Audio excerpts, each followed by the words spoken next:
तो दोस्तों भारत के साइंटिस्ट द्वारा कुछ ऐसे काम इस समय किए जा रहे हैं जिससे कि हम लोग भी 1 ट्रिलियन का गेम एक एक बार में खेलेंगे। जी हाँ, इस तरह के कुछ ऑफिशियल आंकड़े निकलकर सामने आए हैं। सबसे पहले तो आप ये देखिए, यह है चाइना का फॉरेक्स रिजर्व, जो कि बिल्कुल ताजा आंकड़ा है और इसमें आप देख ही सकते हैं उसका फॉरेक्स रिजर्व 3.24 ट्रिलियन डॉलर्स है। अब ये इतना कैसे बढ़ा? तो इसका इतना होने के पीछे कारण है इसके बढ़ते हुए एक्सपोर्ट्स।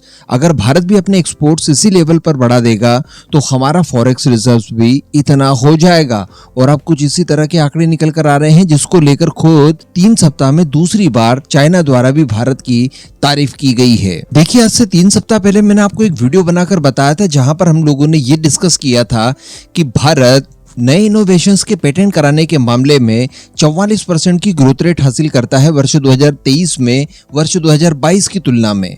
यानी जैसे हमारी जीडीपी बढ़ रही है वैसे हमारी पेटेंट कराने की ग्रोथ रेट भी बढ़ रही है। और ये पेटेंट ग्रोथ रेट उन चीजों की होती है जिनको लेकर भारतीय साइंटिस्ट द्वारा रिसर्च एंड डेवलपमेंट के काम किए गए और नए नए इनोवेशंस किए। जबकि अगर कंपेयर किया जाए बाकी सारे देशों की तो टर्की ने 8.5% की ग्रोथ रेट हासिल की थी और नीदरलैंड जैसे देश द्वारा, जो कि टेक्नोलॉजी में काफी आगे है, उसने भी केवल 5.8% की ग्रोथ रेट हासिल की। तो भारत समझ सकते हैं कि 44% की ग्रोथ रेट के साथ कितना आगे था।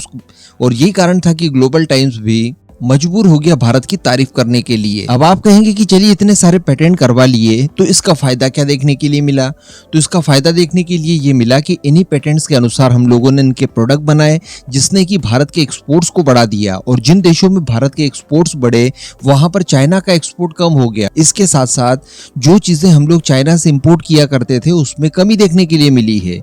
इसी के साथ साथ बताया जा रहा है कि भारतीय साइंटिस्ट द्वारा 1877 कुछ नए ऐसे प्रोडक्ट बनाए गए हैं की डिमांड न केवल भारतीय मार्केट में बल्कि इंटरनेशनल मार्केट में भी जोरों शोरों से है। और इसी वजह से भारत के एक्सपोर्ट्स दुनिया भर में बढ़ रहे हैं, जिसमें यूरोपियन देश टॉप पर है। अब इन सब चीजों के बीच में एक और नई खबर निकल कर आती है जो कि चाइना को अगेन मजबूर कर देती है भारत की तारीफ करने को लेकर। और ये खबर निकल कर आती है भारत के साइंटिस्ट द्वारा साइंटिफिक रिसर्च पब्लिकेशन को लेकर। यानी जो दुनिया भर के देश अपने द्वारा की गई वैज्ञानिक शोध प्रकाशनों को जो जारी किए जाते हैं उसमें भी भारत द्वारा बहुत अच्छा काम किया गया है। और स्पेशली अगर बात की जाए G20 की तो इन देशों में भारत द्वारा काफी ज्यादा प्रगति करते हुए ब्रिटेन को पछाड़ दिया है। दरअसल मैं आपको बता दूं कि वर्ष 2022 में भारत के साइंटिस्ट द्वारा 2,78,496 वैज्ञानिक शोध पत्र प्रकाशित किए। जबकि अगर ब्रिटेन की बात की जाए तो ब्रिटेन के साइंटिस्ट द्वारा 2,37,842 ही जारी कर पाए। इस तरह से G20 में ब्रिटेन जो तीसरे नंबर की रैंकिंग रखता था, भारत द्वारा उसकी रैंकिंग ले ली गई है और ब्रिटेन चौथे नंबर पर खिसक गया है। इसी को लेकर चाइना द्वारा भारत की तारीफ की गई है। अब ये जो साइंटिफिक रिसर्च की जाती है और इसके शोध पत्रों को जो प्रकाशित किया जाता है, इससे कई तरह के फायदे होते हैं दुनिया भर के देशों के लिए, क्योंकि कई सारी जो शोध होती है वो मानव कल्याण के लिए होती है।